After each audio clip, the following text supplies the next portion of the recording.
Makalihisan pirang bulan na pag-uran naging marhay ng unyanan kamugtakan kan panahon sa Sorsogon.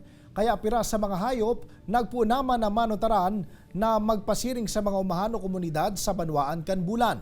Saro na digdian si Vetcat o Musang na narescue kan sarong paraoma mantang nagkakakansa sa indang tanuman. Posible subuot na nakamati naman ng gutom ang mga ini huli sa pag-uran na namatean kan mga nakalis na semana. Kasabay kaya nagpagarumduman ang mga otoridad sa publiko na dai pagkulugan ang mga siring na hayop imbes tulos na iparam o i-turn over sa inda para sa maninigong disposisyon. Sa mga bukirin po, mainam po na pag nahuhuli po ang mga hayop na ito at hindi naman po namamatay sa paghuli, buhay pa po sila, ang pinaka-mainam po gawin ay ipadala po sa malapit na office ng DENR